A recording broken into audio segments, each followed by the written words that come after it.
And one of the most used features for such a gorgeous 3.7-inch screen, of course, is the browser. And let's try to reload our home page here. So let's take a look at how much time we're connected to a Wi-Fi network currently. So it should be pretty fast. So as you can see, it already is loaded halfway. And browsing and scrolling actually is pretty smooth. The phone supports multi-touch. Finally, some Sony Ericsson phones previously didn't support multi-touch, but the latest phones from the Xperia lineup support multi-touch, and you can also gradually zoom using the controls here. So overall, the browser runs pretty fluidly, and it supports Flash as well. So you can play your favorite videos online or view all the commercials. All the ads are made using Flash. So that's one of the main advantages of Android over other operating systems like iOS. And you also have the settings here. So that's pretty much your standard Android Gingerbread browser.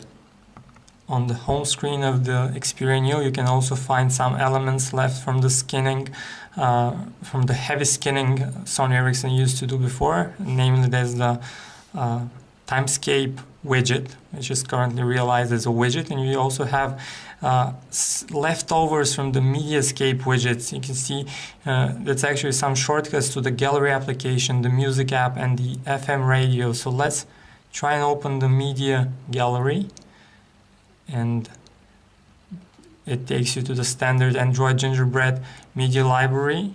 And if you tilt the phone, it tilts slightly.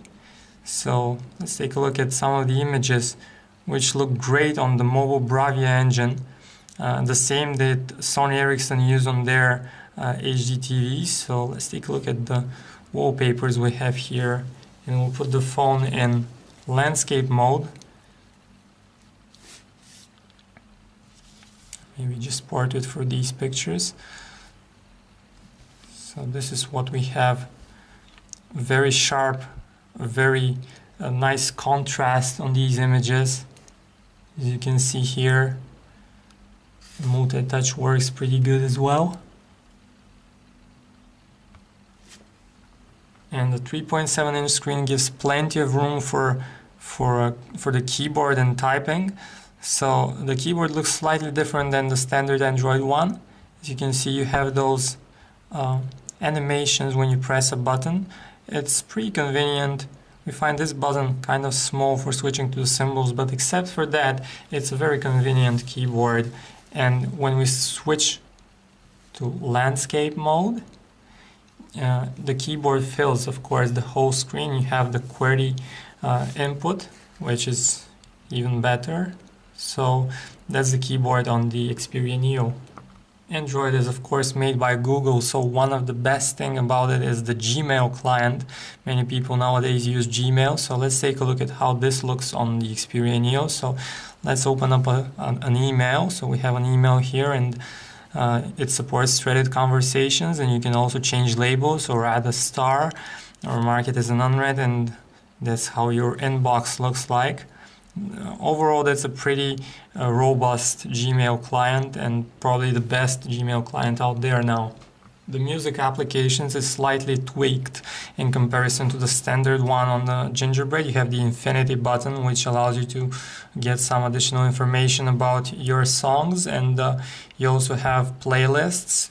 You can have your most played or newly added tracks. So let's check out some of the newly added tracks we have here. And as you can hear, we've pumped up the volume to the maximum, and it sounds pretty clear. The sound is very good. We love the sound performance of the Xperia Neo. And if we switch to landscape mode,